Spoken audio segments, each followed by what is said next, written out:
tipos de auditoría y las partes que conforman esta auditoría, las directrices, que es importante. Acá nos habla de algunos términos de la auditoría combinada, la auditoría conjunta.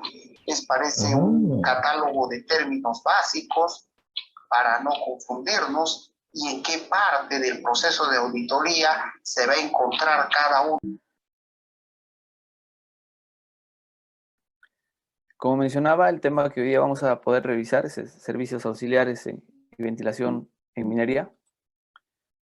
Dentro de los temas que vamos a poder revisar está, pues, primero vamos a dar una introducción sobre los procesos de minado, algo sobre el mapa de procesos. Luego vamos a ver en general qué significan los servicios auxiliares. También vamos a revisar lo que significa el aspecto de drenaje, bombeo, aire comprimido, relleno detrítico, el relleno hidráulico, el relleno cementado también, izaje de cargas, las fajas transportadoras, los mineductos. También vamos a poder ver la parte complementaria, lo que respecta a transporte de carga y también ventilación de minas, ¿no?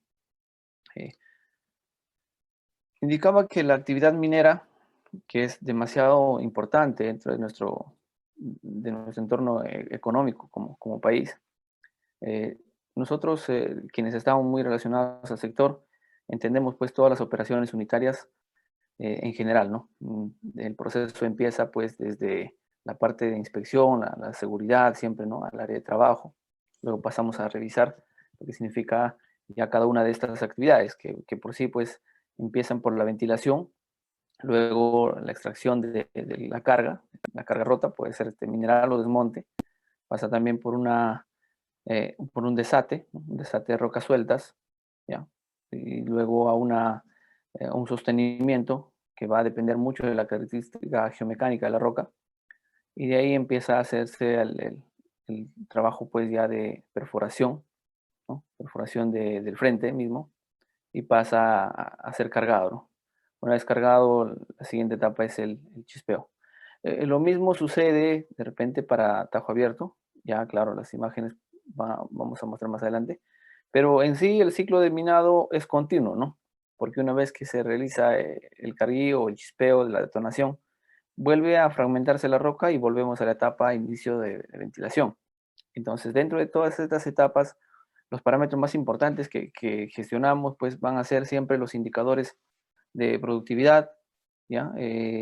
Las horas hombre de trabajo, el rendimiento que genera un equipo, ¿no? El explosivo que se aplica para la rotura, el grado de fragmentación, el sostenimiento y por supuesto pues los costos incurridos en cada una de estas tareas. Y dentro de ello, entendemos que los elementos secundarios que van a participar van a ser pues los elementos como el agua, el aire. Ya vamos a entender también que va a haber una parte de elementos de fortificación, van a haber también elementos como la ventilación, o sea, el aire fresco que tiene que ventilarse, porque las condiciones en socavón pues ya se generan un poco más críticas cuando existen gases de diversos orígenes, entonces tiene que existirse una ventilación, podría ser forzado, natural. También elementos como a medida que uno va profundizando la excavación, pues se hace muy pesada la evacuación de carga, entonces ya existe un sistema de limpieza de carga, evacuación de carga, y también cuando ya existe mayor profundidad, existe pues el izaje, ¿no? Entonces todas estas tareas ya son complementarias, mm, sin embargo son bastante necesarias y también merecen un trato muy metódico, muy alineado de repente a un cálculo. Y ello se va a generar debido a que existen pues áreas especialistas o por decir profesionales, especialistas, investigadores o proveedores que ya conocen sobre las disciplinas, han estudiado y también hacen cálculos, ¿no? Ya un poco que llama la atención para ramas de diferentes disciplinas, o sea, para profesionales de repente mecánicos, ¿no? Quien va a incursionarse y va a poder aportar pues sobre sobre esta etapa, ¿no? Del ciclo de minado. Entonces, entendamos que de las actividades principales, las que comúnmente tratamos son pues las que vemos en pantalla, ¿no? La perforación, la voladura, ¿no? El diseño, el acarreo, o sea, son etapas principales y donde siempre debe existir pues un diseño estándar, ya muy alineado al diseño de la mina, ¿no? Entonces, estas etapas eh, van a decantar también en indicadores generales, que van a ser los principales, pero pensemos que en todas estas tareas también van a participar elementos secundarios y también indispensables, ¿no? Ahora, mm, veamos un poco la configuración de una mina. Una mina que bajo un yacimiento se ha presentado pues para, para poder disponer de un mineral, y ya una empresa ha estudiado la viabilidad de este proyecto y ha empezado a generar la explotación. Entonces, en ese proceso de apertura sobre los proyectos, pues empieza a generarse justamente los servicios auxiliares, ¿no? Porque podríamos decir, desde que se empieza a instalar el agua para la perforación, para la primera perforación, o el aire para la primera perforación, la ventiladora para ventilar la primera voladura. Entonces, desde ahí ya nacen los servicios auxiliares, que van a ser pues los servicios complementarios que van a tener que dar soporte a la continuidad de esta actividad. Ahora, una vez que esta actividad va a empezar a profundizarse, va a generarse mayores excavaciones, diseños que van a contemplar de repente desarrollos, preparación, ¿no? Ya incurridos en un CAPEX, y también generados pues desde un análisis de diseño o planeamiento. Entonces, ahí mismo va a ampliarse el área o los servicios auxiliares, ¿no? De esta forma, podríamos decir que la mina va creciendo y el área de servicios auxiliares también va ampliando su soporte, todo el alcance que va a tener que generarse desde la planificación, ¿no? Desde el presupuesto, tiene que amarrarlo hasta el proyecto final. Entonces, si quisiéramos saber que en el proceso va a generarse agua, entonces, o existe un nivel freático, entonces vamos a saber que vamos a encontrarnos con una presencia de filtraciones de agua que podrían afectar nuestro ciclo, podrían afectar o interrumpir nuestro avance. En ello, lo que tiene que hacer o lo que tiene que gestionar la operación es pues ya estructurar un diseño de drenaje, ¿no? Y si vamos profundizando y el agua permanece o se mantiene un poco más alto de volumen, o sea, empieza a acrecentarse el volumen, ¿no? Entonces ya vamos estudiando un poco más ya la forma de implementar un sistema mucho más complejo, ¿no? Y si tú tienes una profundidad de repente que has alcanzado quizá medio kilómetro desde el nivel superior, donde has empezado tu excavación, ¿no? Como se puede ver acá en la figura, el agua pues por gravedad va a tener que caer en la parte más profunda, ¿no? Entonces ya vas diseñando un sistema de drenaje un poco más complejo, de repente para hacer bombeos en serie, y esto pues se tiene que sustentar bajo cálculos también técnicos, ya desde una perspectiva más mecánica, eléctrica, ¿no? Entonces, esos justamente son los servicios auxiliares que se tiene que trabajar desde la apertura de la operación, trabajar muy paralelo al ciclo de minado y también muy próximo, muy propio y muy pegado a la planificación y al presupuesto, ¿no? Ahora, eh, para nosotros entender que todo esto va a ser soportado por un marco legal, existe pues ya el reglamento, ¿no? El reglamento que enmarca los parámetros de control, ¿ya? Tanto desde el aspecto ambiental como el aspecto de seguridad. Y nos alineamos, si quisiéramos revisar, ¿no? Los parámetros que vamos a tener que controlar, tanto por decir un ejemplo, en la generación de gases en socavón. Entonces vamos a tener que monitorear, controlar que el aire pues sea lo más limpio posible y que permita garantizar la continuidad y la seguridad de los colaboradores en un interior mina. Entonces, estos parámetros son puntuales que van enmarcados, van direccionados desde el reglamento, y lo que hacen también las mineras, el titular o el dueño de la mina, ¿ya?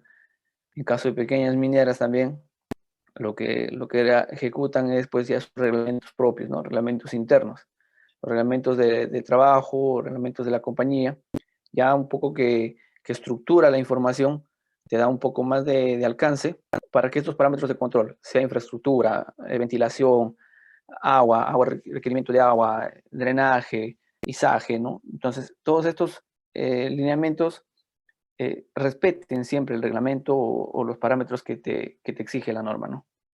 Entonces, entendamos que todo lo que vamos a diseñar, vale decir, en nuestra presentación anterior, hacia futuro, todo lo que vamos a poder nosotros estructurar hacia futuro desde que empezamos a aperturar nuestra operación, tiene que respetar los parámetros que exige la norma. Vamos a empezar primero por lo natural, ¿no? Lo natural en toda mina, en todo aspecto operacional, va a ser pues la presencia de agua. Existen sí minas bastante secas, ¿no? Donde ya el terreno es un poco desértico, pero en la gran mayoría de minas existe pues la necesidad de trabajar con agua y la necesidad también de combatir el agua si existe una filtración natural, ¿no? Sobre todo en zonas donde existe mucha vegetación, ¿ya? Donde el nivel freático es bastante, está muy constante, ¿ya? Y todavía acompaña, a pesar que la profundidad de los niveles de la mina empiezan a avanzar. Entonces el agua empieza a generar cierta incomodidad a la operación. En algunas minas donde es bastante seco, pues el agua es una bendición, ¿no? Se puede decir que el agua te va siempre a dar el regado, ¿no? Te va a permitir avanzar, utilizarlo para la perforación, ¿ya? Entonces, en realidad no se puede decir a cierto grado de que exista una operación muy saludable o muy comprensible con el tratamiento del agua, ¿no? Lo que sí existe es que el agua, de cierta forma, cuando la roca es suave también, es bastante incompetente, entonces el agua pues también genera eh, cierto malestar para la operación porque se tiene que hacer un estudio mucho más pesado del sostenimiento, porque como sabemos, el agua, ¿no? El agua empieza a lavar, a limpiar, a medida que va bajando por gravedad empieza a debilitar la roca, y lo que genera, pues, en este caso es una condición, ¿no? Cuando tenemos una roca incompetente con filtración de agua, pues vas a tener que aplicar un sostenimiento un poco más pesado. Entonces, es ahí donde decimos que el agua no es un elemento correcto. Pero vayamos a la condición natural que se presenta en este caso. Acá vemos dos imágenes. Una es una zona de bombeo de socavón, la que vemos en el lado izquierdo, y la que vemos en el lado derecho es el empozamiento de agua sobre la profundidad de un tajo abierto, ¿no? Entonces, entendamos que el agua, pues, por gravedad siempre va a decaer o va a llegar a los niveles inferiores, ¿ya? Entonces, lo que se evita siempre también en algunas minas es que eh, llegue sobre todo a la rampa principal de avance, ¿ya? Que para muchas minas es pues el alma de la operación, ¿no? A medida que uno va avanzando su diseño de mina, va a siempre aperturar la profundidad, y si tu profundidad se encuentra inundada, pues va a quedar inaccesible, ¿no? Entonces, el agua aquí viene a ser un elemento a combatir, y para eso se tiene que hacer estudios, primero desde la planificación, ¿no? Entonces, en la planificación se determina cuánto de volumen de agua se va a generar de repente en cierto tiempo. Si es en tajo abierto, de repente se va a considerar temas climatológicos, ¿ya? Igual como toda la información va a partir desde un estudio de perforaciones, ¿no? Sondajes. Entonces, una vez entendiendo que el agua existe, ya, por condición natural o por necesidad, porque la necesidad de la operación también exige una demanda de agua, porque el agua va a ser necesaria para la etapa de perforación, para la etapa de regado, para la etapa de eh, lavado de equipo, o sea, otras actividades adicionales. Entonces nosotros sabemos que el agua también es indispensable en las operaciones mineras, ¿no? Una vez que el agua ya forme su presencia en las operaciones, lo que tenemos que hacer es tratar de controlarlo. Otra exigencia que tenemos también es que si el agua se pasa por las operaciones mineras, digamos, y se concluye en que va a llegar a una zona de bombeo, va a pasar de repente por operaciones de talleres, ¿no? Entonces, cuando sale o se devuelve a la naturaleza, este agua tiene que eh, indicar valores eh, de agentes contaminantes nulos, ¿no? O sea, tiene que responder a ciertos parámetros de control en tema de acidez, o sea, un pH neutro, tiene que responder a que la calidad de este agua tenga pocas impurezas, ya, lo menos posible. Entonces, esos límites máximos permisibles también están bajo un marco legal. Y para eso también existe un estudio de cómo devolver el agua a los ríos, ¿no? A los ríos, a la población, para de repente otro tratamiento. ¿Ya? Entonces, las empresas mineras lo que realizan es un drenaje o un bombeo, que se le puede llamar de repente a este servicio. Entendiendo que ya existen un análisis de cálculo de cómo va a combatirse el agua, entonces muchos diseños ya empiezan a estructurarse en la planificación, ¿no? Si vamos a empezar a generar taludes, ya, vamos a empezar a, a calcular a qué cota va a llegar nuestra profundidad de talud o de tajo, o cuál va a ser la cota del último banco. Entonces vamos a saber también cómo vamos a qué caudal de agua vamos a tener que evacuar. Y por ello pues ya se generan ciertos estudios, ciertos análisis que al final pues te van a permitir diseñar de repente canales de desvío, ¿no? Ya, esto por decir, para caso de botaderos también es necesario porque el agua viene de repente en presencia de un porcentaje de humedad en cargas fragmentadas, como puede ser el desmonte, ¿no? Existen casos donde de repente acumulación de carga sin estudio han sido acumuladas en un stockpile y lamentablemente pues luego de un tiempo esta carga ha sido o viene a ser colapsada, ¿no? Porque justamente no se hizo un análisis de, de estudio sobre el agua que se iba a generar, ¿ya? Un nivel que se iba a generar de repente de agua en el interior de la carga y que al final genera pues que la carga ceda, ¿no? Entonces, estos estudios son necesarios y ya hoy por hoy pues las empresas hacen, inclusive contratan ya consultores para que se dediquen netamente a hacer estos cálculos y puedan darte la mejor alternativa posible para diseñar un buen drenaje, ¿no? Esto es una imagen, por decir, de cómo se empieza a trabajar antes de realizar la acumulación de carga, ¿no? De la carga fragmentada. Entonces se colocan geomembranas que te van a permitir que el agua que acumule, o sea, la carga que acumules, que de por sí va a contener cierto porcentaje de humedad, sea drenada y al final pues caiga sobre un canal, ¿no? Sobre un canal que podría ser tuberías, en este caso pues vemos una pequeña construcción de cemento, ¿no? Pero en algunos casos pues también pueden ser tuberías o canales con geomembrana, ¿no? Entonces, ¿para qué se hace este tipo de cálculos? Justamente para que con el tiempo, a medida que va generándose la operación, los trabajos a futuro, ¿no?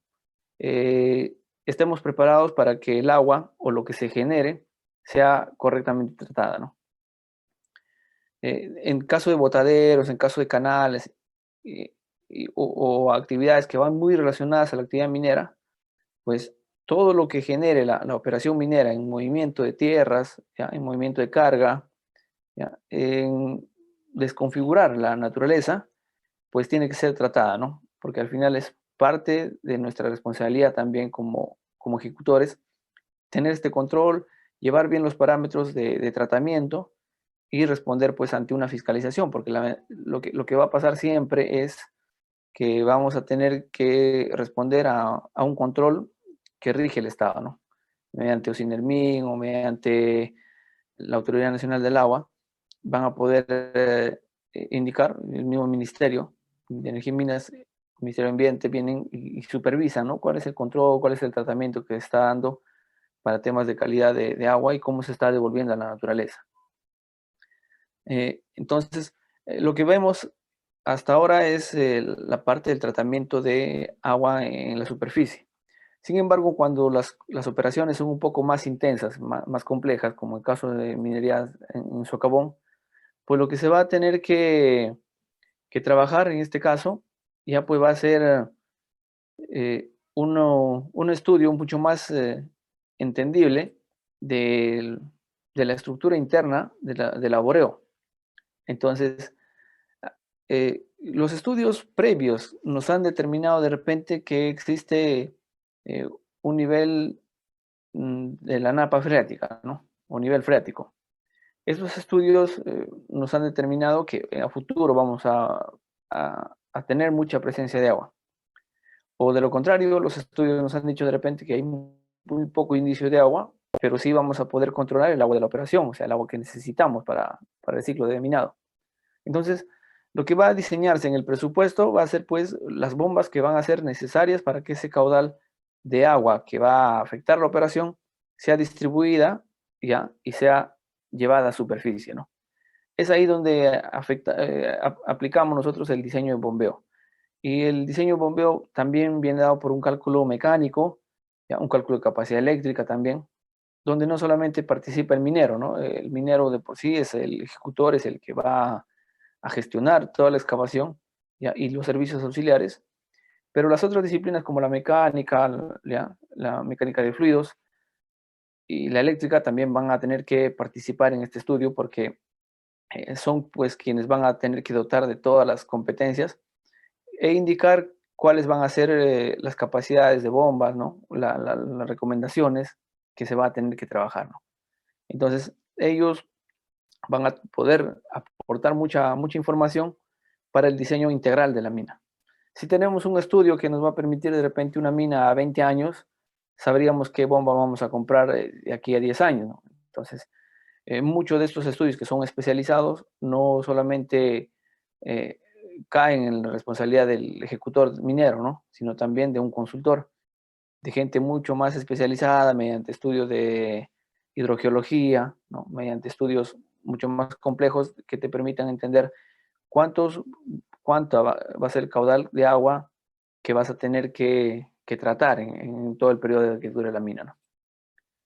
Estas vistas ya son vistas de control de bombeos, ¿no? Cuando las labores quedan sometidas a grandes evacuaciones de agua, ¿ya? Y las bombas que se tienen que aplicar no solamente en un solo punto, sino pueden ser en simultáneo, ¿no? En diferentes lugares de la mina.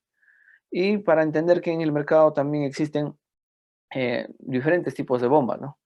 Por decir, las bombas sumergibles son las bombas que comúnmente encontramos en las rampas de avance, ¿ya? En las labores estacionarias, porque como su nombre dice, o sea, se sumergen y son fáciles de manipular.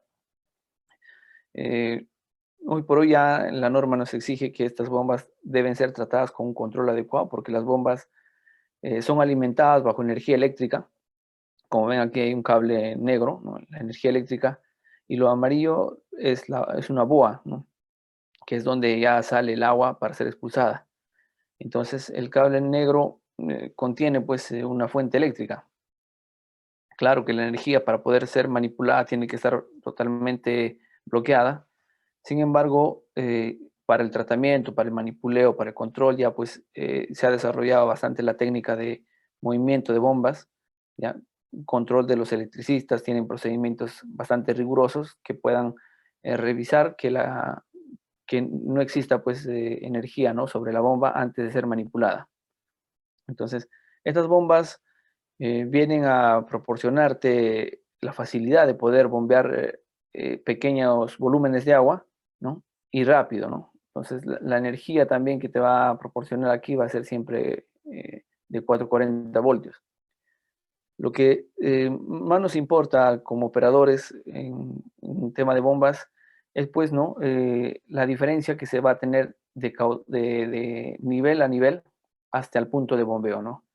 Entonces, para este cálculo de diseñar quién es o cuál es la bomba que voy a tener que implementar para una rampa o para un pequeño acceso, ¿ya? Pues viene dado justamente de los cálculos que van a permitir saber hasta qué altura voy a tener que bombear, ¿no? No tanto la distancia horizontal, sino la distancia en vertical.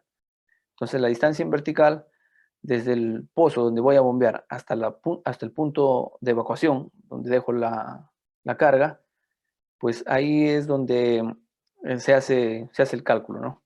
Y también con qué energía estoy contando, en qué punto se encuentra, cuál es el tablero que voy a tener que aplicar. Entonces, ya empiezan a tallar ciertos factores, cierta información que es necesaria también para la decisión qué bomba voy a comprar, ¿no? En este caso, también veamos las bombas centrífugas, ¿ya? Que son bombas un poco que te van a permitir, y existen de la misma capacidad, sino que la mayor diferencia entre la bomba sumergible y la centrífuga, pues va a ser el manipuleo, ¿no? La centrífuga es más estacionaria. No es tan fácil de llevar a otro punto para poder hacer la descarga de agua así de rápido, ¿no? ¿Ya? El funcionamiento, inclusive, de esta bomba centrífuga es mucho más efectivo, ¿ya? Porque lo que hace es impulsar el agua, ¿ya? Desde una rotación, o sea, es como un ave que empieza a jalar el agua y a medida que va rotando te bombea, ¿no? La efectividad de estas bombas y sobre todo la forma de cómo hacer el mantenimiento, la limpieza de estas bombas, permite pues de que estas bombas trabajen con mayor tiempo de uso, ¿no? Son mucho más robustas, mejor dicho, a las bombas sumergibles. Las sumergibles son sensibles, pero también tienen su ventaja de que te pueden ayudar a bombear en puntos de repente de fácil manipuleo, ¿no? En cambio, las centrífugas son estacionarias, o sea, se quedan en un solo punto y se tiene que instalar para darle un piso, un soporte, un nivel bien firme y que no puedan estar moviéndose de un punto a otro, ¿no? Las bombas verticales ya en su mayoría son pues las que se utilizan en profundidad, ¿no? Eh, ya están ubicadas en zonas más definidas y al referirme en profundidad, quiero decir que si por decir estamos en una zona, en un nivel principal de la mina, ¿ya? Se coloca esta bomba vertical, ¿no? Y prácticamente lo que te va a evacuar va a ser una carga de mayor volumen, ¿ya? De mayor efectividad y también de mayor trabajo. Vale decir, ¿no?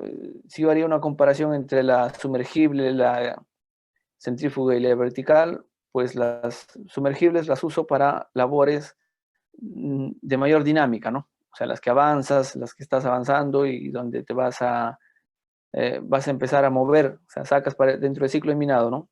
Estás con un jumbo en rampa negativa, empiezas a bombear, terminas la tarea de la perforación, retiras la bomba para realizar el disparo, ¿no? En este caso de las bombas sumergibles. Las bombas centrífugas que son estacionarias, ¿ya? Podrían ir en pozas auxiliares y las bombas verticales podrían ir en pozas principales donde prácticamente vas a tener que cambiar de bombas al año, por decir, ¿no? Al año, cada medio año, solamente va a ser su mantenimiento para un momento, ¿no? Entonces, esa es un poco la diferencia también en tiempo, en plazos, que se les puede dar a las bombas, ¿no? En general. Ahora, ¿por qué es tan importante entender la presencia del bombeo en Intermina? ¿A qué se debe que nos preocupemos, ¿no? Si de repente estamos viendo otras tareas, ¿por qué deberíamos detenernos a mirar?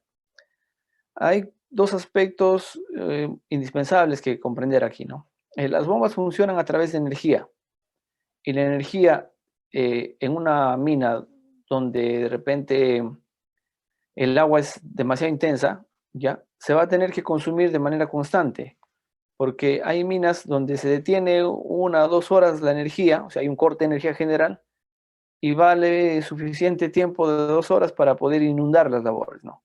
Entonces, el consumo de energía que son necesarios para que esta bomba pueda expulsar el agua, pues a veces representan más del 25% del total de lo que puede generar todo el campamento, ¿no? O sea, toda la casa fuerza, los servicios. Entonces, entendamos que la energía justamente te va te va a representar un costo también significativo. Ahora, si yo tendría de repente una distribución muy efectiva, como podría ser bombas con arranque automático, o sea, con boyas automáticas, que no necesariamente van a necesitar un bombero, pues ahí un poco vas a poder reducir el consumo, porque vas a usar en función a la demanda, ¿ya? Entonces, ese es un aspecto muy importante que debemos reconocer, que en el sistema de bombeo el costo de energía es muy inherente, ¿no? Otro aspecto importante es que existe un mantenimiento, ¿no? Un mantenimiento que tiene que aplicarse no por el minero, no el especialista minero, sino el conocedor de las bombas, que en este caso podría ser un técnico electricista, ¿ya? Conocedor de cómo es el manejo y el funcionamiento mecánico e interno de la bomba, ¿no? ¿Ya? Los mecánicos y los electricistas conocen muy bien de los parámetros de diseño de estas bombas, lo supervisan bien, gestionan periodos de mantenimiento, de inspecciones, ¿ya? A la vez, lo que hacen también es recomendar, ¿no? Cuál es el cuidado, cuál es el control, cómo se debería manipular las bombas. Entonces, existe el área de mantenimiento que tiene que hacer estas inspecciones y por ende existe pues una necesidad de una supervisión, ¿no? De alguien que lo delegue. Ahora, de estos dos puntos principales, uno que es el consumo de energía y el otro es el mantenimiento, ¿ya? Lo que más podría preocuparnos a nosotros es que exista continuidad. Y ya les hacía el ejemplo de que si existe una interrupción de corte de energía en un par de horas, puede comprometer mucho la seguridad de la mina, ¿no? Entonces, el mantenimiento igual, o sea, si tú llevas gente de repente por ahorrar costos, llevas de repente un servicio reducido de menor tarifa, puede que no sea especializado en el conocimiento de bombas, ¿no? Y solamente haga una limpieza superficial, ¿ya? Y no va a ser el reconocimiento adecuado, entonces puede comprometer también de que la bomba no llegue a su vida útil o colapse por un tema de energía, por un tema de instalación y nos quedemos sin la bomba, ¿no? Entonces, pensar en dos aspectos importantes para que te generen una continuidad del bombeo. Lo que hacemos, muy aparte al conocimiento del control de bombas también en minería, es eh, cómo hacer la distribución o la redistribución de bombas, ¿no? En muchas minas que empiezan a generarse un criterio de desarrollo bastante amplio, ya vale decir con rampas, bypasses, galerías, subniveles, ya a eso me refiero amplio, eh, se empiezan a ramificar labores que de repente te puedan permitir que se concentre el agua en dos o tres puntos, ¿no? A diferencia de lo que podría existir de 5 a 6 zonas de bombeo. Entonces, cuando tú concentres la mayor cantidad de volumen de agua en zonas principales y desde ese punto buscas el menor punto de evacuación, o sea, la menor distancia de evacuación mediante laboreo nuevo, puede ser chimenea, ¿no? Podría ser un acceso nuevo, ¿no? Entonces, vas a poder darle mayor consumo, mayor optimización al uso de tu bomba, ¿no? Justamente por reubicación de bombas. Entonces, es ahí donde el diseño eh, permite pues, la participación de la planificación del minero, sobre todo, ¿no? Donde se pueda dar modificaciones al sistema integral de bombeo. Les decía que para hacer cálculos de capacidades de bombas, es necesario saber cuál va a ser la diferencia de nivel vertical, o sea, de altura o de distancia vertical, ¿no? Entonces, esta información a, a distancia y comprender cuál es la capacidad de energía, pues va a generar una relación muy directa a la decisión de qué bomba voy a poder comprar. Existe, por decir, ¿no? En ejemplos muy significativos, existe unas bombas demasiado grandes, demasiado amplias, con una capacidad de motor, o sea, un HP más elevado, de repente para distancias menores, ¿Qué te va a generar esto? De que tu consumo de energía sea más alto, porque estás usando una bomba de mayor dimensión para una pequeña altura, ¿no? Entonces, es ahí donde también participa mucho el cálculo del minero, donde indicamos cuál va a ser la bomba adecuada para el diseño de bombeo que voy a tener que realizar, ¿no? Otro caso, existe una compra, por decir, en situación inversa, ¿no? Existe una compra de una bomba de menos escala, o sea, de menor capacidad de altura, ¿no? Y sin embargo, nuestra excavación física, o sea, en la realidad, pues tiene una mayor altura. Entonces, por una mala decisión de cálculo, un mal diseño o análisis, pues ya hemos de repente aperturado una compra que no era la adecuada, ¿no? Situaciones como estas se van a dar y para ello deberíamos nosotros conocer cuáles van a ser las capacidades necesarias en función a la altura y a la energía con la que cuento, ¿no? Eh, otro beneficio para considerar, ya nosotros sabemos que el análisis de potencias que generan las bombas, ya, te van a permitir pues diseñar de repente la ubicación de tus bombas o diseñar nuevas pozas de bombeo, ¿no? Y esto a su vez va a generar pues una reducción de costos en consumo de energía, ¿no? Eh, es como tener el televisor prendido las 24 horas del día o solamente tener prendido 2 a 3 horas en el día, ¿no? El mismo ejemplo. O sea, para el caso de bombas, tener prendido todo el día, ¿ya? Porque de repente no lo estamos dando un uso adecuado, porque de repente el agua que podríamos captarlo sería en otro nivel y solamente podría trabajar una menor fracción de horas, ¿no? Entonces, ese análisis te puede generar cierto beneficio. Otro podría ser la disminución de las pérdidas sobre el efecto Joule, ¿no? Sobre los cables y transformadores. Esto ya va más un análisis eléctrico, ¿no? La eficiencia de estas bombas, ¿ya? De todo el diseño integral del bombeo con el cableado, con los elementos de energización, ¿no? Transformadores, ya, va a entregarse bajo un cálculo. Y ese diseño, eh, por error, podría ser gestionado bajo una compra que no corresponde, ¿no? En tema de diámetro de cables. Entonces, lo que se puede permitir ahí es hacer una modificación en el diseño. Y se va a aperturar mayor potencia para la bomba, ¿no? También cuando existe la reducción sobre caídas de tensión, o sea, hay minas donde se tenía un transformador principal que podría alimentarte hasta cierta distancia, pero a medida que ha crecido la mina, pues se ha avanzado bastante, ¿no? Y lo que sucede ahí cuando el cableado tiene mayor distancia, pues ya se da apertura a una caída de tensión. Y las caídas de tensión son justamente cuando el voltaje empieza a descender, ¿no? Se tiene una energía constante, por decir, entre 420 a 440, y por ahí empiezas a sentir que la energía llega solamente a 390 voltios. Entonces ahí empiezas a sentir la caída de tensión justamente por la distancia de la subestación o del transformador o de la alimentación principal hacia tu tablero o a la ubicación de la bomba, ¿no? Entonces, se tiene que hacer esas modificaciones en el sistema eléctrico para que también se pueda generar mayor potencia al, al bombeo y a su vez, pues, el caudal que se va a evacuar va a ser también de manera constante y de mayor volumen, ¿no? También hablemos del aumento de la disponibilidad de potencia de los transformadores.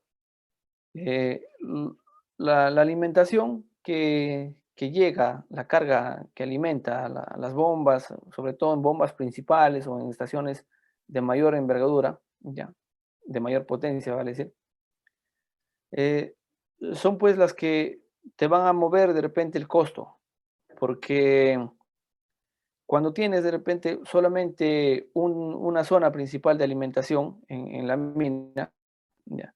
Y tu labor o tu zona de operación está de repente a 1 kilómetro, vas a tener, vas a verte vulnerable a las caídas de tensiones que hablábamos, ¿no? Entonces, si tenemos distribuida una línea eléctrica, una red eléctrica bastante uniforme, constante, ¿no? Y, y de manera que te va, o de repente, o dos líneas, ¿ya? Que te van a generar una energía constante, pues nosotros el uso que le vamos a dar a las bombas va a ser de manera eficiente, ¿no? Otro es son las instalaciones, por decir, usted tiene el cableado de la mina en zonas donde puede haber mayor o colapso de roca, colapso de repente de las cajas, porque es un laboreo antiguo que de repente se ha encontrado en zona húmeda, ¿no? ¿Ya? Y va a haber fragmentación de los cables, ¿no? Caída de los cables, humedad sobre los cables. Entonces las instalaciones tienen mucho que ver también de los beneficios que te van a poder generar, ¿no? Si no tienes una zona adecuada, una zona seca, ventilada, es por eso que también las subestaciones te recomiendan en zonas ventiladas. Si no tienes esta condición de poner, mantener bien tu instalación para también un correcto mantenimiento, lo que va a suceder es que vas a tener que hacer nuevas instalaciones, modificar, hacer limpieza. Entonces, esto te va a permitir que tú pares tu bombeo, ¿no? Detengas tu sistema de trabajo y hasta el punto de que eh, puedas generar de repente incomodidad a la operación y que se vean perdidos 1 o 2 o 3 horas, ¿no? de trabajo sobre el bombeo. Entonces, entendamos también que a medida que tienes la energía constante, ya, el consumo de carga de energía por kilowatt hora va a ser significativo. Pero si tienes energía interrumpida, ¿no? O sea, que de momento empieza a funcionar y se apaga y luego vuelve a prender. Entonces, vas a tener tú un costo elevado por la variabilidad de carga, ¿no?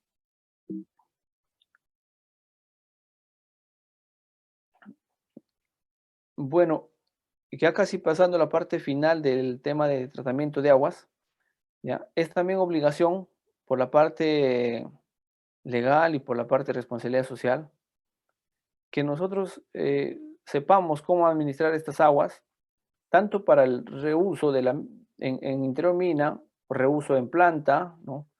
O también como devolución de las aguas hacia la naturaleza, ¿no? En muchos casos estas aguas pueden inclusive ser tratadas para consumo, ¿ya? Pero mucho depende de qué o cuál va a ser tu sistema de tratamiento, ¿no? Eh, las minas que hoy por hoy trabajan con muchos altos estándares de control, ¿ya? Pues están y se lleva muy por alto el orgullo de poder pues gestionar aguas que han pasado por su acabón, hacer aguas que van a devolverse a los ríos, ¿no? ¿Ya? Mucho se habla del tema social en este aspecto, pero así como escuchemos el caso de Cerro Lindo, por decirlo, que el agua salada del mar lo ha tratado y le ha liberado las sales para que puedan ser usadas en su operación.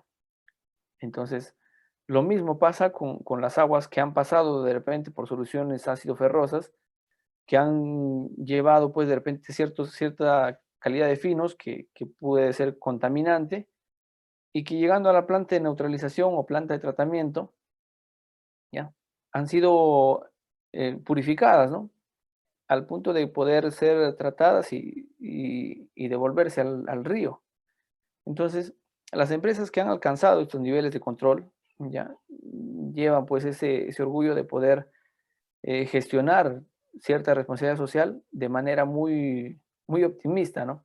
Se diría porque no es fácil coger el agua de la mina y tratarla. Requiere de una infraestructura de alto costo, requiere de un control que va a significar un costo operativo también relevante, requiere de floculantes, o sea, aditivos que van a permitirte a sedimentar el agua, neutralizar el agua, ¿ya? Y requieren de controles y monitoreos que también, ¿no? Van a ser, bajo cierto periodo, van a ser parte de este control, de este procedimiento. Entonces, el tratamiento de aguas que ya se aplica en las actividades mineras, ¿ya? Son bastante estudiadas no solamente por el departamento de minas, ¿no? Sino también por el departamento de medio ambiente. Ya ellos, inclusive hasta biólogos han podido revisar cuál es la calidad del monitoreo de control de agua y que también les permite a ellos pues, poder hacer estudios para darle de repente uso eh, natural de esta agua, ¿no? Entonces, y aquí les voy a compartir cuál sería el presupuesto para una planta bastante modesta en caso de un pequeño minero, ¿no? Sabemos que las plantas, como en la imagen anterior de Volcan, de Minsur, pues son plantas que cuestan cerca al $1.000.000, pero en este caso, si quisiéramos hablar cuál es la matriz básica, cuál es el funcionamiento básico de una planta de tratamiento, pues es primero, ¿no? La recepción del agua, ¿ya? La adición de floculantes, la agitación dentro de un tanque, ¿no? Este tiempo depende mucho del diseño de la mezcla, ¿no? Del diseño de lo que vas a tratar, ¿ya? De cuánto le vas a meter de floculante. Luego aperturar ya a que exista un pase del agua, ¿no? Y que se siente los floculantes, ¿no? Se separen las impurezas del agua y que pueda ser revisada, pues, ¿no? Ya pase a cierto control para ver el destino final del agua, ¿no? Entonces, en este presupuesto, bajo un esquema bien básico de cómo trataríamos el agua, solamente considerando las válvulas, el mezclador, el agitador, ¿no? Se podría gastar cerca de $15.000. Y si quisiéramos considerar también cuál es la infraestructura, la construcción civil, ¿no? Los aditivos, llegaríamos quizá a $32.600, ¿no? de gasto. Esto pues, como le digo, es un ejemplo muy elemental porque nos ayuda a estimar más o menos cuánto deberíamos nosotros de tener en CAPEX para nuestro pequeño proyecto minero, ¿no? Vamos a pasar a entender finalmente que todo lo que se ha realizado, no se ha explicado desde la apertura de la mina, desde cómo se empieza a trabajar a futuro, ¿no? Si estimamos una vida de la mina de 40 años, ¿qué es lo que deberíamos considerar? ¿Qué parámetros? Entonces, toda mina está obligada a diseñar un diagrama unifilar, ¿no? Un diagrama unifilar de bombeo que va muy pegado a un diagrama de sistema eléctrico también, ¿no? El diagrama de sistema eléctrico ya contiene pues capacidad de energías, ubicación de subestaciones, ¿no? Eh, potencia de carga, ya va mucho más específico el diseño del sistema eléctrico de la mina. Ahora, lo que hace Ocinermin o el ministerio cuando realiza este tipo de auditorías sobre el trabajo, sobre el proceso de, de infraestructura de la mina, ya revisa cada uno de estos puntos, ¿no? Cómo se está gestionando, qué parámetros controlamos, qué revisamos, bajo qué periodos, cuáles son las herramientas de control que aplicamos. Entonces, las minas tienen que estar preparadas para responder bajo un sistema de ingeniería, bajo el diseño de bombeo, ¿no? Eso sería todo respecto al diagrama unifilar de bombeo y pasemos a revisar la parte de aire comprimido.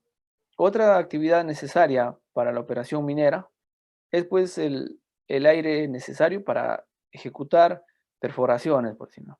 El aire comprimido en la industria se utiliza también para inflar neumáticos, para pintar, ¿no? Para utilizar como secadores, como enfriadores, ¿ya? En nuestro caso, como mineros, lo exigimos quizá para el tema de perforación neumática, ¿no? ¿Ya? En talleres también es necesario. Para cargar con ANFO es necesario. Algunas minas ya han desarrollado sus compresores dentro de los equipos, así que evitan tener una red de aire. Pero las minas que todavía persisten con el diseño de aire dentro de su línea, dentro de su infraestructura, pues deben respetar los controles, ¿no? que indica justamente la norma.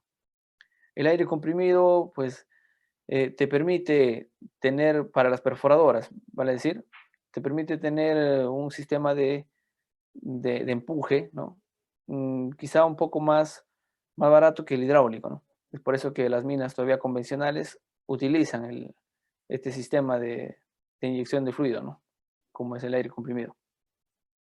Cuando tienes un mayor consumo, mayor uso, mayor efectividad de aire comprimido, se puede decir que haces menos desgaste, ¿no? Aplicas menos desgaste de brocas, de barras, ¿ya?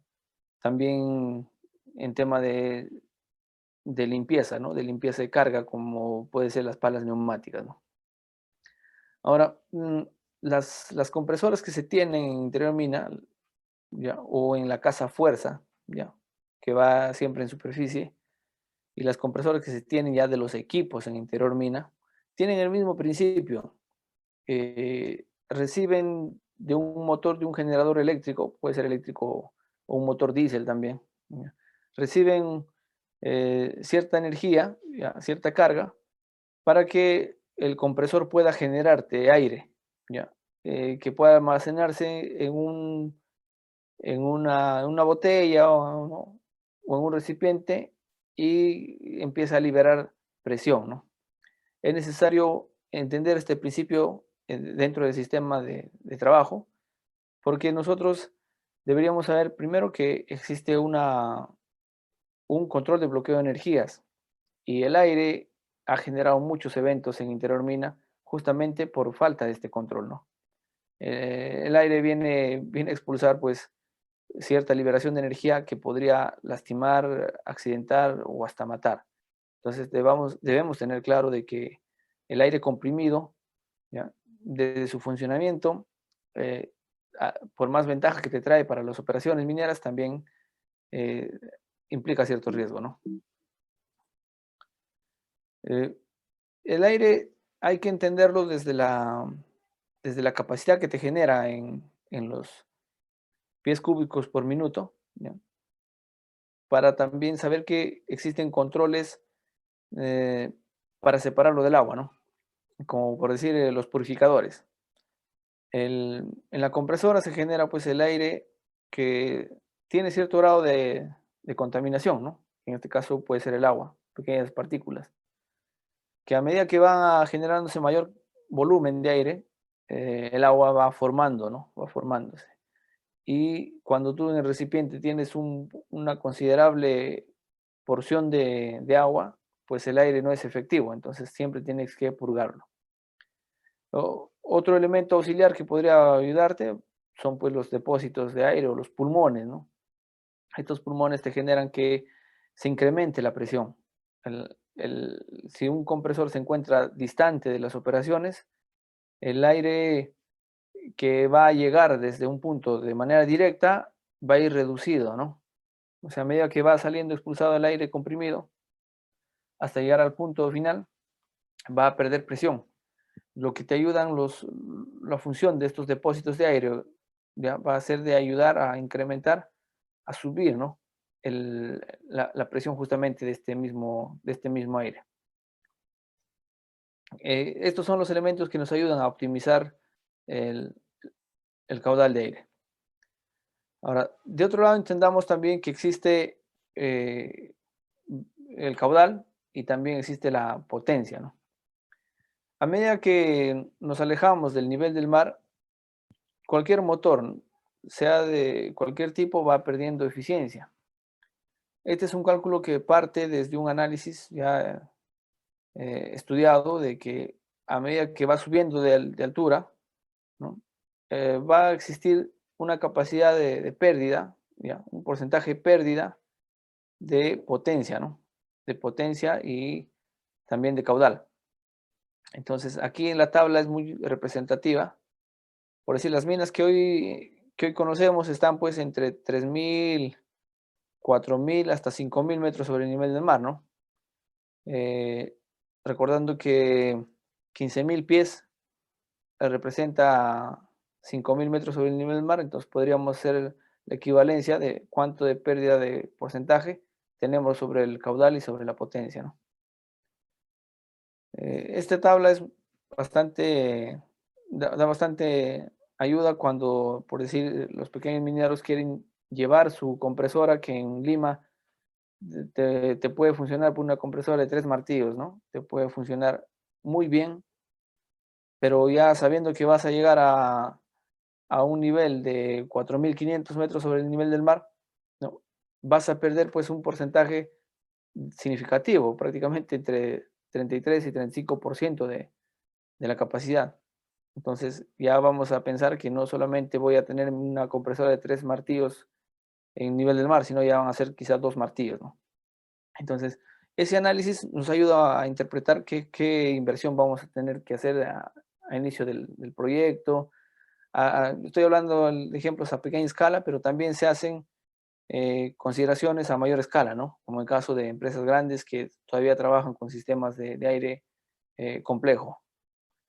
Eh, ya para quienes estamos muy relacionados a este tipo de controles, de manipuleo de aire comprimido, hacemos cierto análisis para encontrarle cuál sería el mayor uso óptimo del aire comprimido.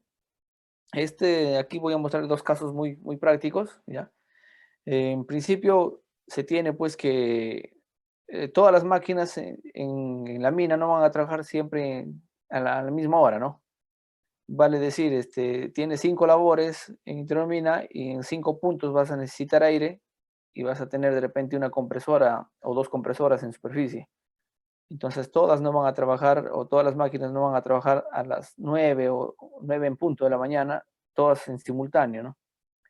Lo que se espera siempre es que se dé el caso, ¿ya? Entonces, ya hoy por hoy se tiene la técnica de que existen pues sensores PLC, ¿no? O que son pequeños sistemas inteligentes que te permiten monitorear en qué momento va a iniciarse la operación. Entonces, ¿qué regulan estos sistemas? Lo que hacen es, para darle un mayor consumo óptimo, ¿no? Es que la carga que va a salir de tu aire comprimido, pues sea intenso en el horario de mayor demanda, ¿no? ¿Ya? Y que a medida que se va de las 5 labores, que van reduciéndose el consumo, ¿no? Y solamente de repente, después de ejecutar la tarea, se quedan uno o dos al final, pues ya solamente se recurra a abastecer de un pequeño, o puede apagarse una compresora, o puede mantenerse las dos a medida que va perdiendo el aire, ¿no? O perdiendo la capacidad. Eh, por ahí puede haber una fuga y el consumo puede ser constante, no porque se está utilizando, sino por una fuga. Entonces, estos sistemas también te detectan que el consumo es constante y te determinan en qué rango de horas se puede trabajar mejor, ¿no? Entonces, por ahí se genera un consumo, una reducción sobre el consumo de energía, si tu compresor es eléctrica, o un consumo pues más reducido de combustible, ¿no? Si tu compresor es diésel.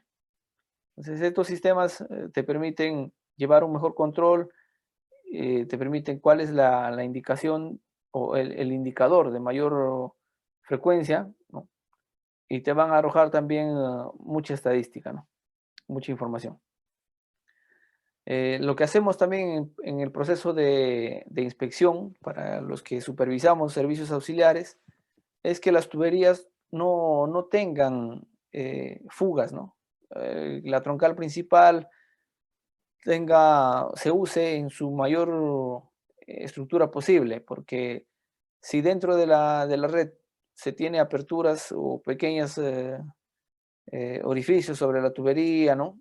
Y existe fuga, entonces el caudal que vas a necesitar va a ser siempre mayor, porque la fuga no es un trabajo efectivo, ¿no? La fuga es una pérdida de aire, igual es aire comprimido. Entonces, lo que se tiene que hacer es en ese momento hacer una parada de la tarea, una parada de la actividad y eliminar la fuga, corregir, de repente cambiar la tubería o poner un accesorio que selle el orificio, pero tiene que ser, como sabemos que es aire comprimido, tiene que ser pues una nueva instalación, reemplazar, ¿no? O hacer una soldadura, o de repente colocar una brida eh, eh, mucho más robusta. Entonces, se tiene que considerar que toda la red no se tenga fuga, ¿no? Eso es lo importante en la supervisión. Otro aspecto fundamental es que las compresoras no trabajen en vacío, o sea, no esté prendida la compresora mientras no exista requerimiento de aire. Muchas minas empiezan su operación a las 7 de la mañana y el colaborador empieza la actividad de perforación todavía a las 9 y la compresora está prendida desde las 7:30. Entonces, esas horas donde la compresora está en funcionamiento, sin embargo, no se está consumiendo en las operaciones, te generan pues mayor consumo de energía por un lado, mayor esfuerzo por otro lado de la compresora que no es liberada, ¿no? O sea, tú estás consumiendo y no estás desahogando.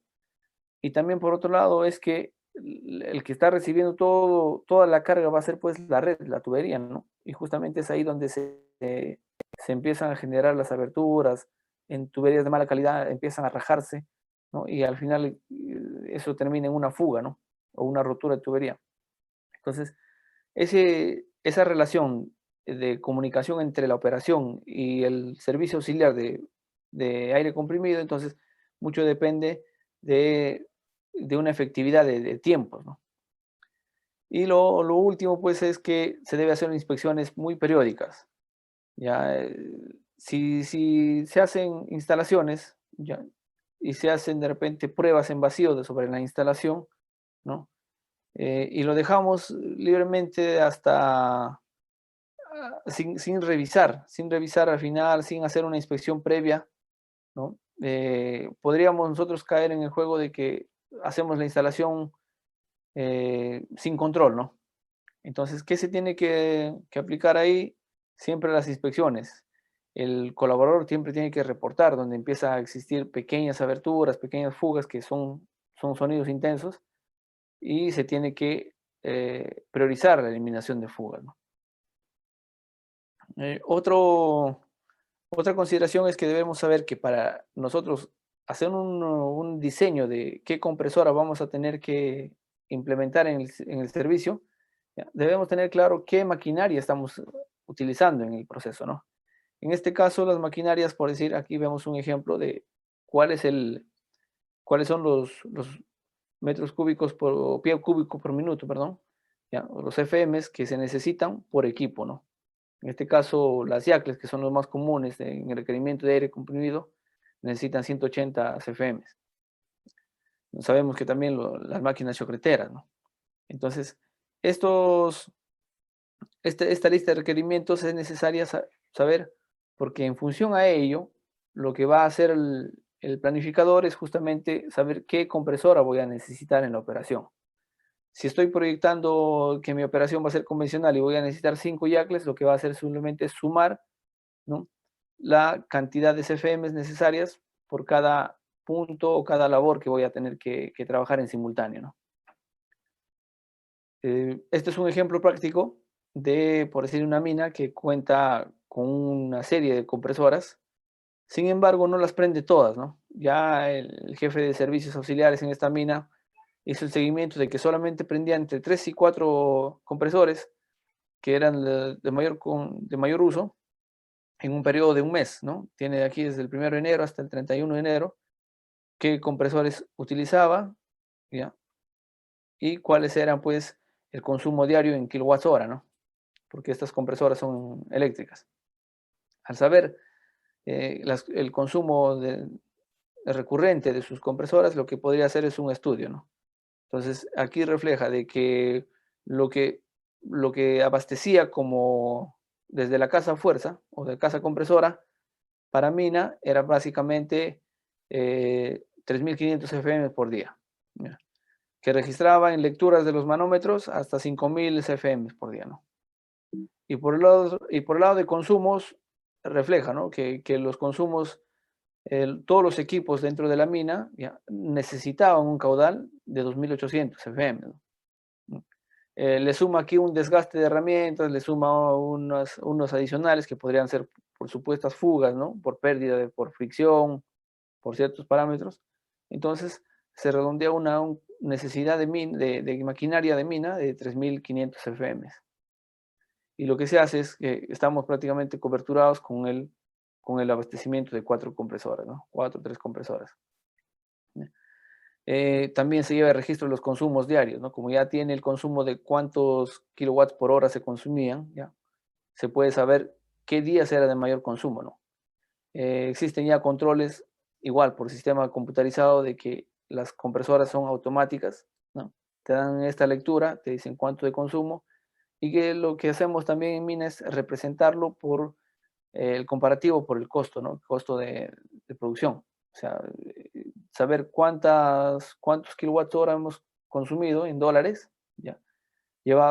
Comparados con el resultado de la producción, ¿no? Para saber el costo de energía. Bueno, hasta aquí, entender que lo básico en la alimentación, abastecimiento y control de aire comprimido es saber que es un elemento de alto riesgo, ¿no? Porque el aire comprimido no se puede manipular si no lo conoces, ¿ya? Se tiene que manipular la red con energía cero, o sea, cuando esté descargado inclusive. Y lo otro es saber que la fuente de energía, sea diésel o eléctrica, te va a significar también un costo que tiene que ser controlado y tiene que ser utilizado de manera mucho más eficiente, óptima para su aplicabilidad en las operaciones, ¿no? Pasemos a revisar otro de los servicios que son, pues en este caso, los rellenos en espacios abiertos. Toda excavación de mineral, toda excavación en beta, en cuerpo, te genera abertura, ¿no? Esta abertura, con el tiempo, pues te puede generar un colapso. Entonces, ¿qué hacen las mineras? Tienen que llenar este espacio abierto con cierta carga de material. En el mercado existe, pues, en la industria, existen rellenos detríticos, ¿no? Relleno hidráulico y relleno cementado. Entonces, ¿de qué depende la selección de este método? Justamente de bajo qué roca encajonante estoy trabajando, ¿no? Si de repente el buzamiento de mi beta, ¿ya? Es demasiado pronunciada, el detrítico no me va a trabajar porque podría generar un colapso de la caja techo.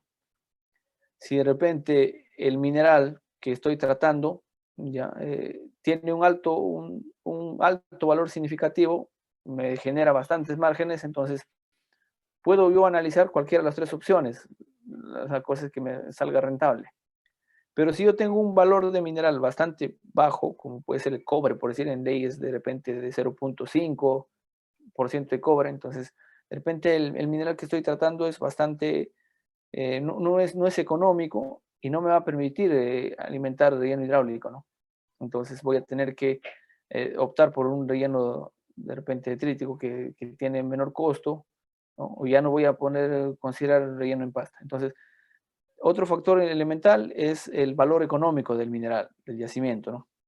Y otro valor también fundamental es la composición de la maquinaria. O sea, si yo tengo, por decir, una mina mecanizada, ¿no? Una mina dinámica, ¿ya?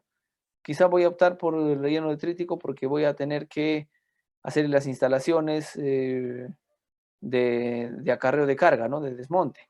Entonces va a ser mucho más práctico porque tengo a la mano los equipos. Pero si de repente tengo una instalación, una infraestructura que no permite un drenaje correcto, no voy a poder optar al relleno hidráulico, ¿no? Entonces, las variables que determinan qué tipo de relleno voy a tener que aplicar son 3, ¿no? Primero es el valor económico del yacimiento. Segundo son las cajas o la roca encajonante y lo tercero es la infraestructura, ¿no? Entonces esas 3 variables van a determinar qué tipo de relleno se tiene que implementar a la abertura. Pasemos a definir cada una de ellas. El relleno detrítico es, de por sí, pues, el relleno con el desmonte, con el avance del desarrollo de repente de una labor adyacente que es no económico. Entonces, puede ser en el sistema convencional con palas neumáticas y luego se alimentan por echaderos y luego con rastrillo se ordena la carga, ¿no? Por gravedad.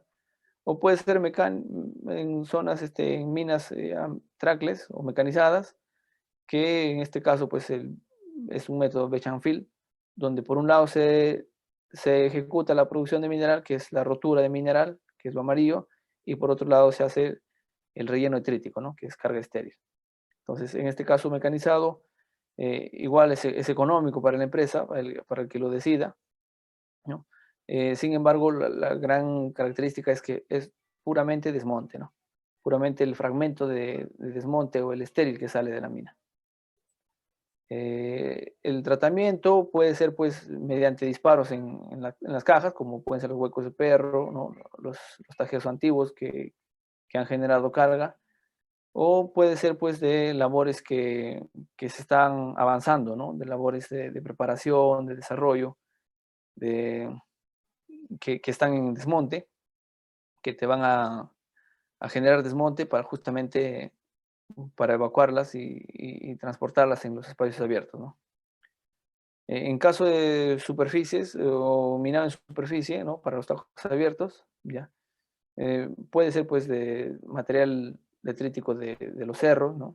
Ya, que se esté evacuando, o puede ser del mismo desbroce, ¿no? Que se realiza para antes de llegar al cuerpo mineralizado.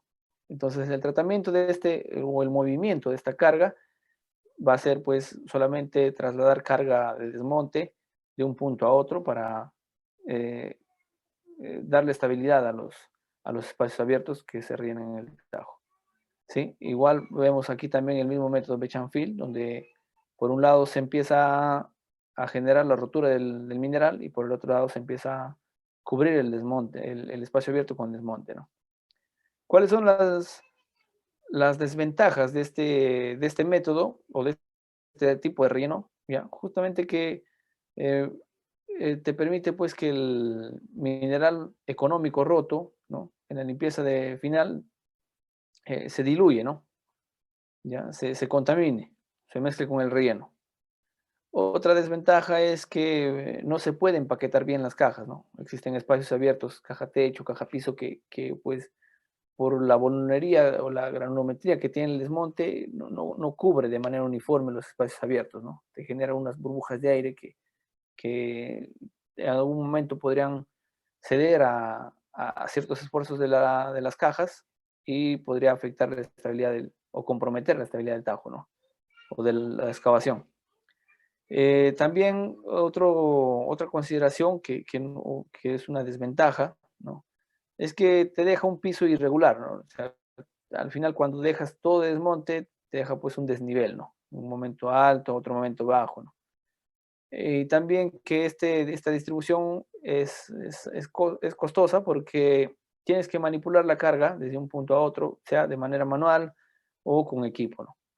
Entonces, tienes sus desventajas el relleno detrítico. Para los conocedores, pues saben por qué ciertamente lo aplican, ¿no? Otro tipo de relleno es el hidráulico. Podríamos decir orgullosamente que el relleno hidráulico se implementó en 1937, por ahí en Cerro de Pasco, que es una de las primeras minas en el mundo donde se ha implementado el relleno en pasta, ¿no? Entonces, este desarrollo ha tenido mucha evolución porque prácticamente lo que significa como hidráulico es la combinación del relave, ya, que se bota, que es lo que no sirve en planta, más agua, ¿no? Y para hallar el fluido adecuado de tratamiento de relave, o que se llamaría pulpa en este caso, pues existe un estudio, ¿no? Un estudio bastante desarrollado, donde también entra la parte de la mecánica de fluidos, ¿no?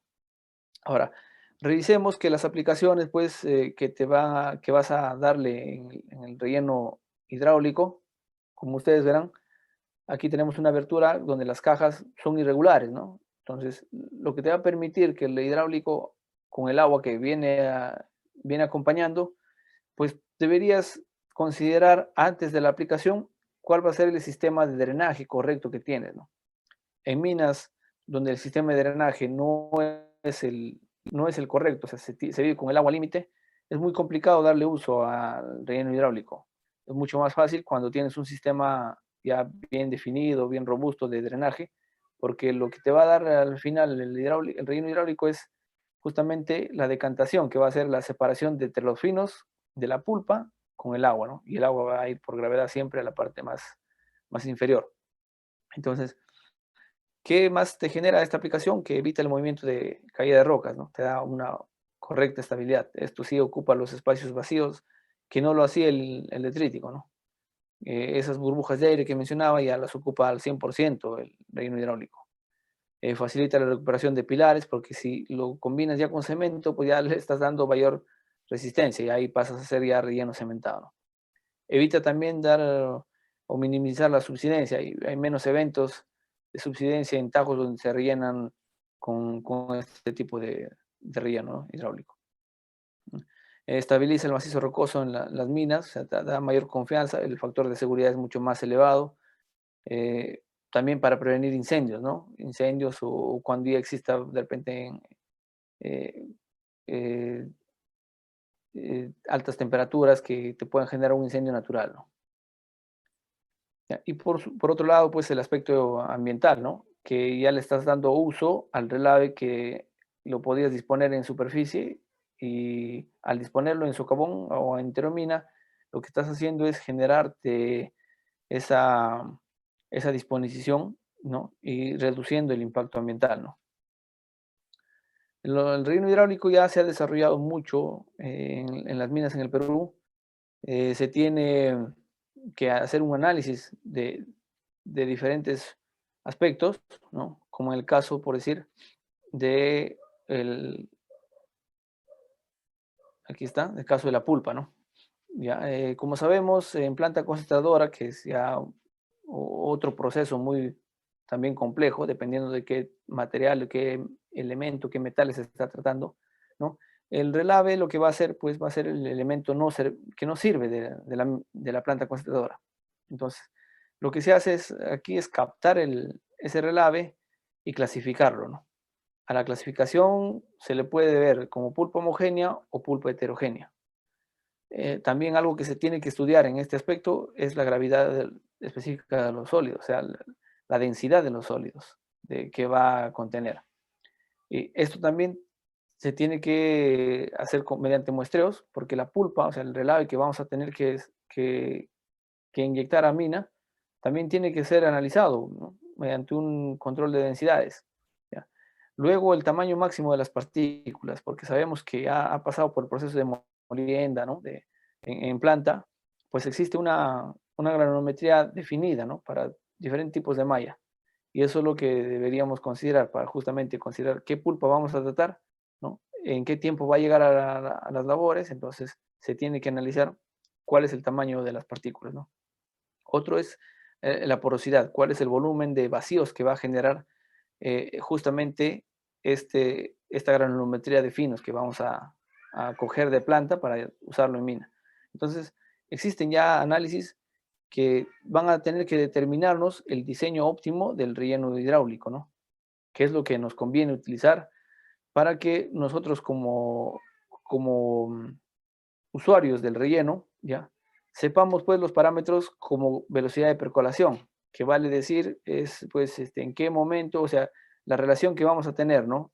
De cuánto de distancia sobre tiempo es lo que va a tener que bajar el agua, ¿no?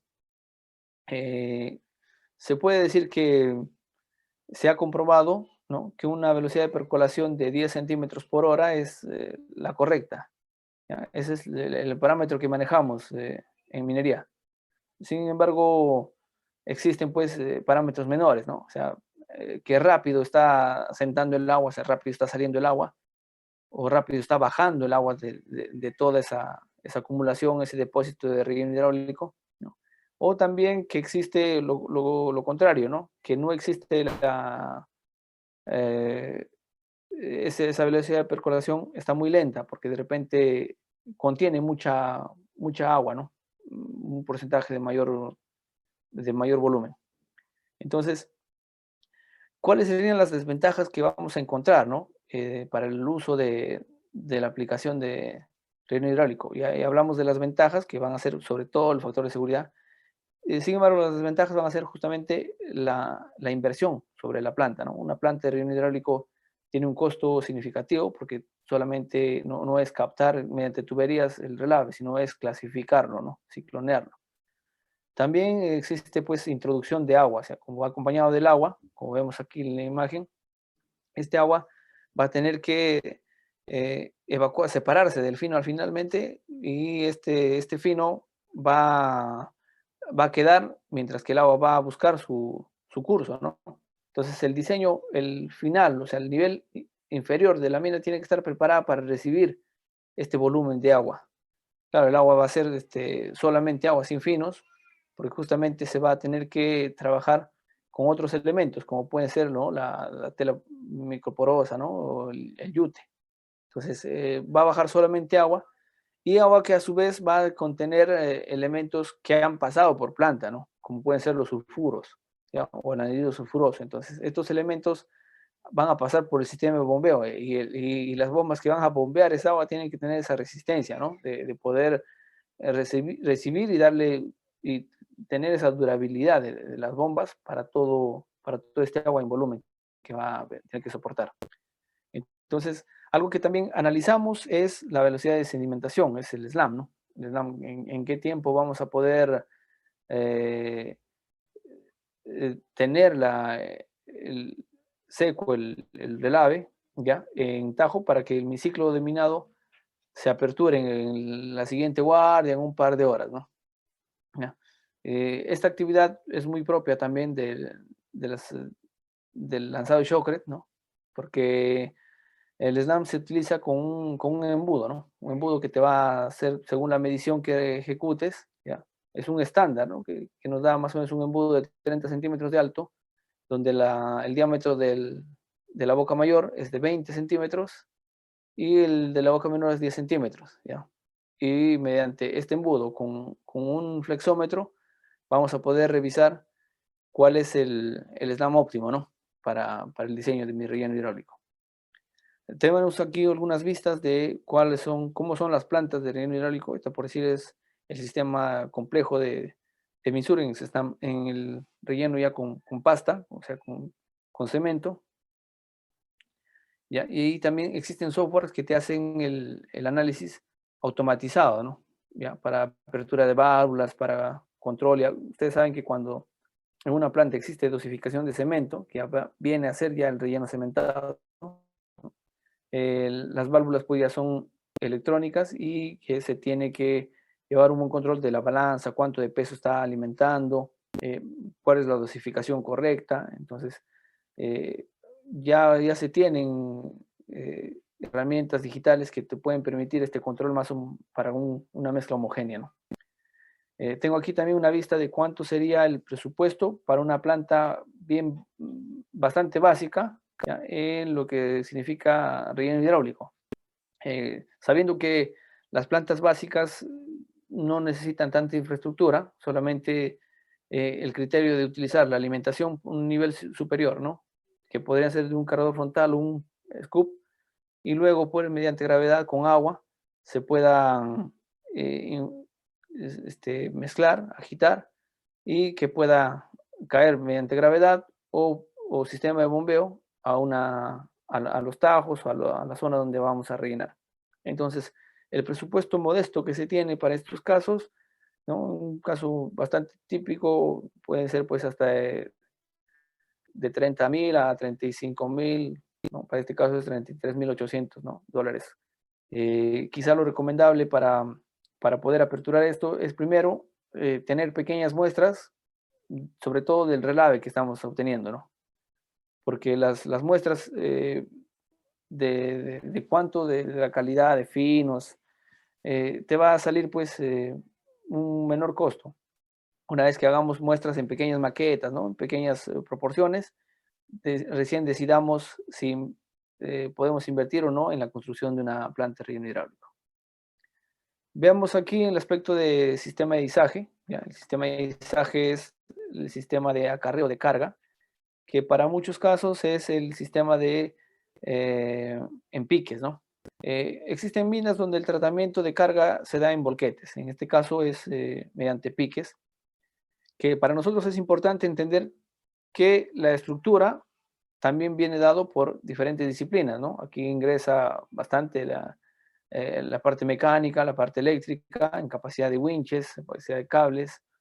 El minero interviene en la parte del el control, ¿no? Y quienes comprenden mucho la mecánica, pues saben hasta diseñar piques, ¿no? Desde la parte conceptual, la ingeniería básica, hasta el detalle, ¿no? Entonces, los winches tienen diversos componentes, el sistema de izaje tiene diversos componentes, como puede ser la tambora, ¿no? Una polea, un motor, los cables, la jaula que evacúa la carga, ¿no?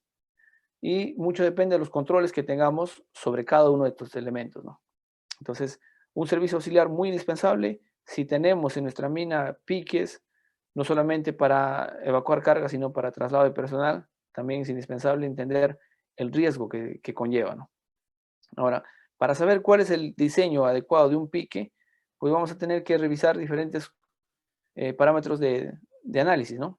En este caso, vamos a detallar la ubicación. La ubicación de un pique tiene que estar justamente en una zona centralizada, donde se tiene una reserva ya definida, ¿ya? Y donde el recurso posiblemente podría estar en su proyección. Entonces, si yo tengo una rampa que va en proyección a ese buzamiento, ¿no? A esa inclinación de la parte económica de la mina, mi pique tiene que estar justamente en una parte centralizada, no lo puedo ubicar en una parte distante, ¿no? Entonces, es un criterio de construcción.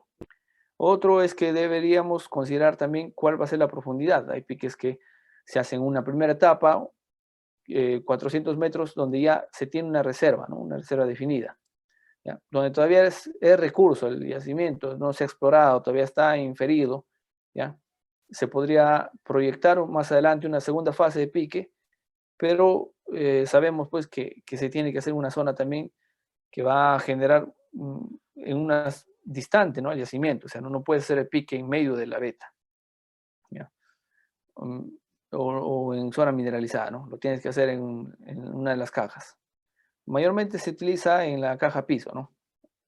Donde es el punto pues, de acceso al cuerpo mineralizado.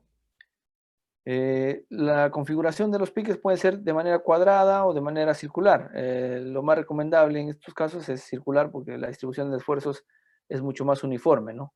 Cuando se tiene una abertura circular. Cuando es cuadrada requiere de ciertas consistencias, sobre todo para darle estabilidad a los lados de la excavación. ¿Ya? La distribución de carga que va a tener que aplicarse para la evacuación pueden ser pues de doble tambor o de uno solo, ¿no? Por contrapeso. Entonces, los controles que debe tener justamente el servicio auxiliar específico en este parámetro de izaje es pues la carga óptima, ¿no? Carga óptima o cuánto voy a tener que evacuar por ciclo, en qué tiempo voy a tener que evacuarlo, cuál va a ser la velocidad efectiva, para estimar, sobre todo para darle soporte a las operaciones, porque las operaciones tienen un volumen definido de producción. Entonces, quizá una limitante en todas las operaciones, si tu mina va a crecer, va a ser justamente el pique, ¿no? Entonces, el pique tiene que estar diseñado en función justamente de largo plazo. No se puede diseñar un pique para una mina que solamente estás estimando, tienes un estudio de un mediano o corto plazo, ¿no? Si comparamos en tema de costos, ¿qué sería la infraestructura de un pique con una rampa? Pues te sale entre un 35 a 50% mucho más rentable tener infraestructura de pique sobre un acarreo por sistema de rampas, ¿no? Con volquetes. Recomendable los tres elementos principales en aspecto de seguridad y izajes, ¿ya? Que son, primero, entender los equipos, ¿no? Cuál es la capacidad tope de los equipos, los dispositivos de seguridad, cuál es el modelo de trabajo. Ya hoy por hoy existen pues los winches que son mucho más sofisticados, ¿no? El diámetro de cable con que está trabajando, la forma de cable, las inspecciones, ¿no? Por otro lado está la carga. ¿Qué voy a evacuar? Mineral, desmonte, solamente carga o también personal, ¿no? Su centro de gravedad, dónde va a estar ubicado. Y lo otro ya pues son los factores externos, ¿no? Como es el ambiente, la roca donde está ubicada, si existe humedad, existe filtración de agua, ¿no? La habilidad del personal, qué tipo de maquinaria para el tema de izaje. Y todo esto va a funcionar muy bien si es que tenemos un mantenimiento periódico, que en la mayoría de las minas es cada 3 días a 5 días, de repente semanal. Y esto pues va, si es riguroso, pues te va a permitir que tu pique trabaje bajo una confiabilidad bastante satisfactoria, ¿no? Pasemos a la parte final de la presentación, que en este caso es la ventilación de minas. Es necesaria entender que, sobre todo en minerías en socavón, existe pues la presencia de gases de manera natural, por un lado, ¿no? Puede ser de la roca, y de manera generada por el lado pues, desde la presencia del ser humano, ¿no? Las personas de por sí emitimos pues ciertos, ciertos contaminantes, y los equipos con mayor razón, los equipos emiten mucho monóxido, ¿no? Entonces, los explosivos, ¿no? Emiten gases nitrosos. Entonces, estos contaminantes que estoy refiriendo van a generarte una contaminación del aire que se tiene, ¿no?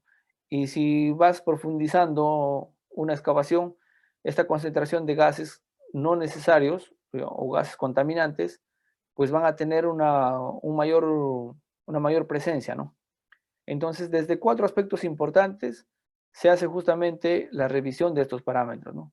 La norma te exige también que lleves los controles rigurosos bajo límites máximos permisibles, bajo la capacidad mínima de oxígeno también, que debería ser 19.5%. Entonces, estos parámetros puntuales que te determinan el marco legal, también los tienes que asociar a la ventilación de minas subterráneas, ¿no?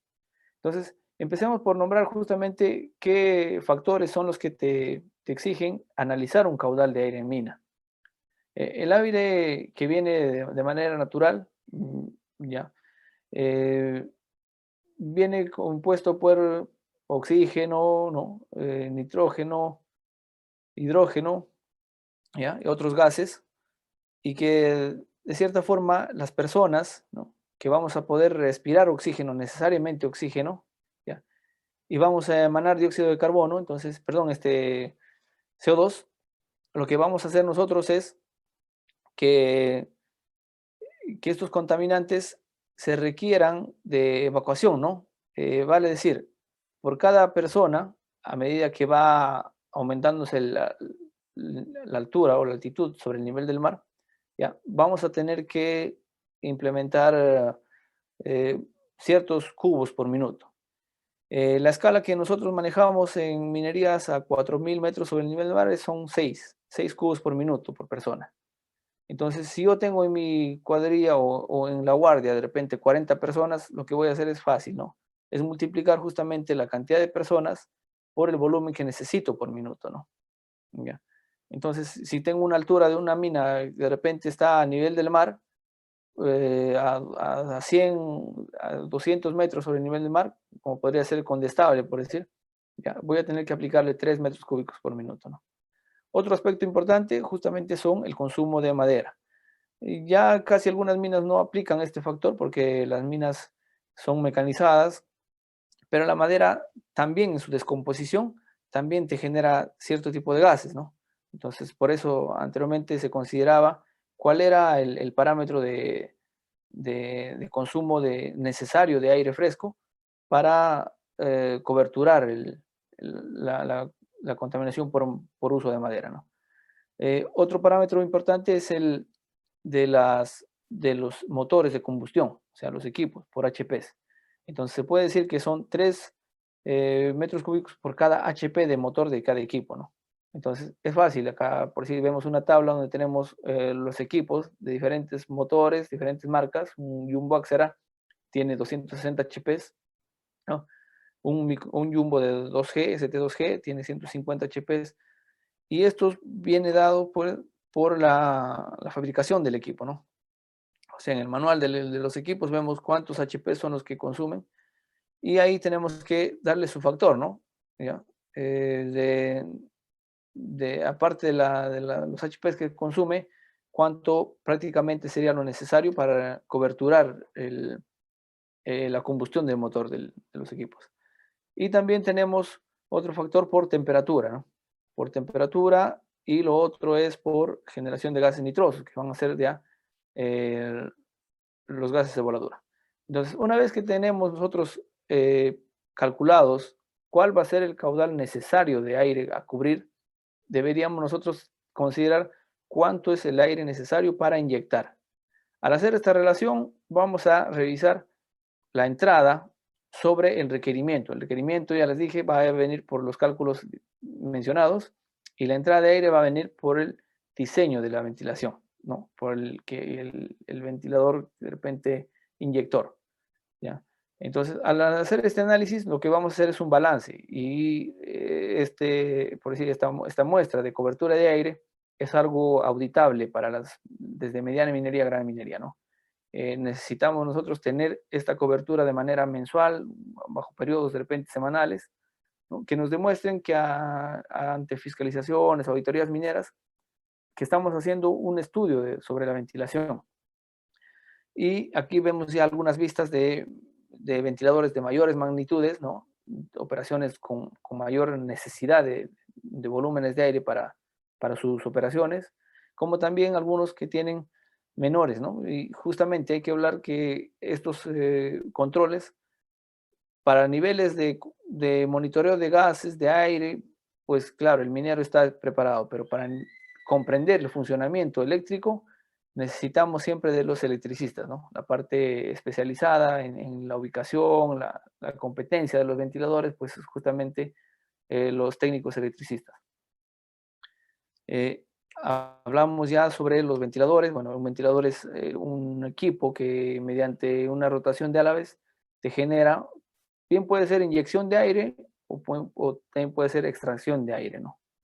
¿Ya? Existe un parámetro muy específico para este tipo de controles, una comparación entre las capacidades y la presión, ¿ya? No es lo mismo diseñar un ventilador por un motor de HPs, ¿no? Cuando se solicite diferentes caudales, ¿no? O sea, lo que te dicen comúnmente en la mina, ¿qué necesitas en tu labor? ¿Caudal o presión, no? Para diseñar el motor de tu ventilador. Erróneamente a veces compramos un ventilador de repente por la capacidad nominal que hemos calculado, decimos un ventilador de 30.000 o 40.000 CFM, ¿ya?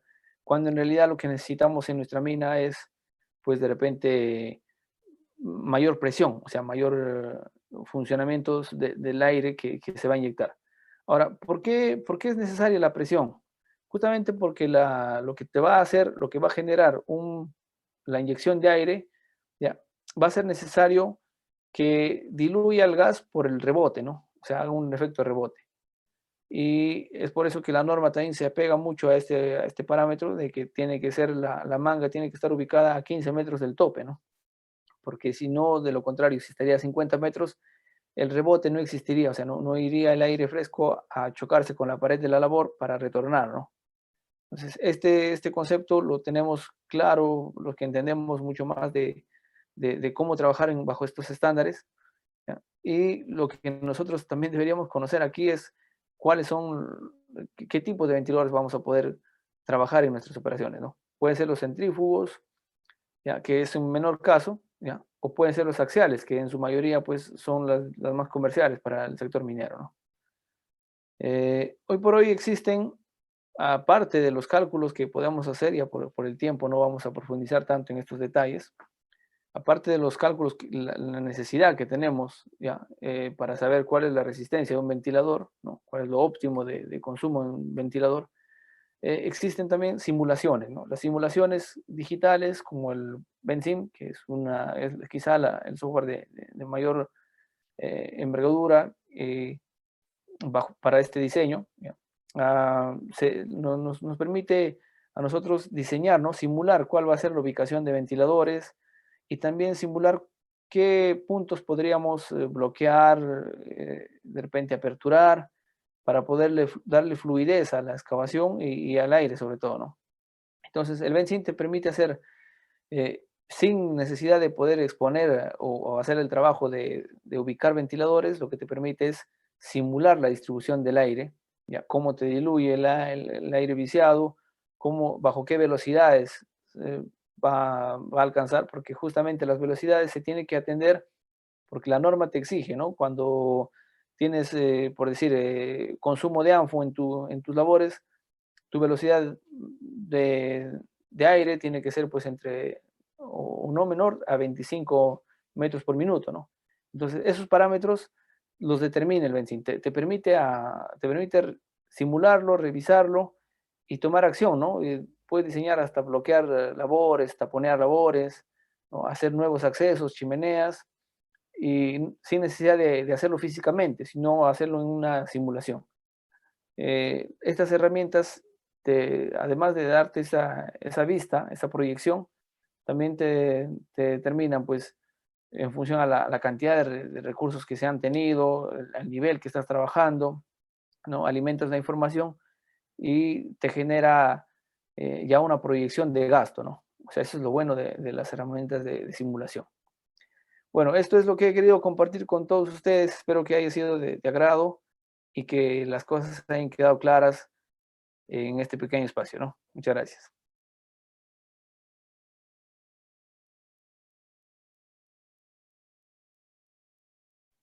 Bien, muchas gracias, ingeniero. Recordarle a todos que INCAP está realizando cursos todos los días.